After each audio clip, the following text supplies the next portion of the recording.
The Earth is in transition from a colder climate to a warmer climate. My name is Henry Pollack, and I'm a professor of geophysics at the University of Michigan in Ann Arbor. There's a course in the university called Creativity in the Arts and Sciences, and they like to bring to every class a scientist and a creativity person. Steve Rush, my colleague in this, was one of the original people chosen to participate in this course. Awareness of the fact that when people are looking at, which is melting ice, either in the video or in the room, it'd be nice if they were to contemplate that as a larger thing and to notice nature in a more visceral way from the experience of watching other people see this piece work. They tend to really chill out and slow down, and that is really important for our bodies to do that. So in a way, it's almost art yoga. I arrived in Ann Arbor in 1998 and soon after met Steve Rush, and we've played together hundreds of times. And so the three of us started collaborating in 2012 to work on the piece. I read Henry's book, A World Without Ice, and talked to Henry extensively about different types of ice. He showed me hundreds of pictures of different types of glaciers and icebergs and explained all the processes that were involved.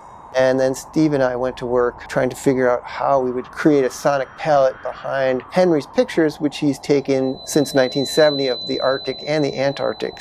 Mike came in just a little bit later because of all of his cleverness with the drums, and we thought that would be perfect with ice activating the drums. It was a nice merging of different perspectives. We worked well together. Oh, well, that would work. That's sweet. Yeah. All of us are crazy in some way.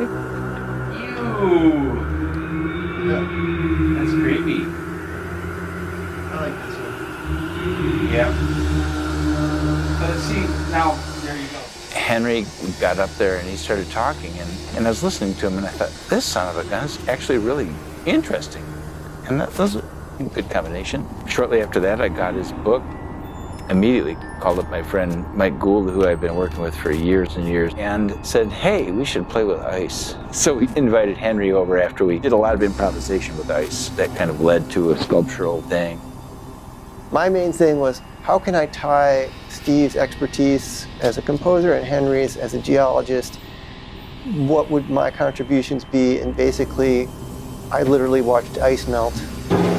When you watch ice melt, it doesn't really make a lot of sound on its own, so I have tons of drums at home. Got a mixing bowl, froze some ice, and then I put a drum underneath that, and it sounded good. And then I amplified that drum, and then that sort of took off as a way to tie everything together. And simultaneously invited a friend of mine, Marion Tränkle, who is from Berlin, and I asked her to come to Ann Arbor, collaborate with us, and help create a film that would be the backdrop to the whole thing. A lot of chaos theorists talk about wind. In this piece, there is a certain amount of specific chaos going on with the drums. At the Dennos Museum, there's 5 drums, and they all drip at various rates. We have no control over that. But in the same way, there's a certain amount of fractal predictability to what's happening in Antarctica and the Arctic and other places. The score that I wrote for this piece uses numerical stuff from Henry's book and looking at climate change graphs from the last 100 years. And I used those values to determine rhythms and pitches that we play and in some cases sing. I let the values coming from the climate determine the actual pitches and durations for that music. The audience can sit there and watch that and be delighted by it. Their lives are transformed for about 20 minutes. I'm hoping that they link with nature in a way that's personal, meditative, possibly even private. The Earth's climate is changing, and it's going from lots of ice and snow down to no ice and snow. It's a story of climate change. We hope that they see the transition, because the Earth is in transition from a colder climate to a warmer climate. I got a chance to actually go to Antarctica and see all the ice that's there, and just the sense of scale is incredibly mind-boggling. So to be floating by tabular icebergs that are big as skyscrapers, huge masses of ice, to try to put that into film is really difficult to get a sense of scale. So it makes like the information for me a little more rich to try to put this in different iterations of the piece. It's an exhibit that hopefully makes your shoulders drop and situates yourself in a place where you can figure out actually how you situate yourself on the planet and how you view others. And maybe what is your own personal impact on the planet, and maybe self-reflection, and hopefully to turn off some of the noise going on in your head so that you can relax and get to maybe a different place that you would normally not get to. Lots of people said, oh, I never imagined that this would be as interesting as it is.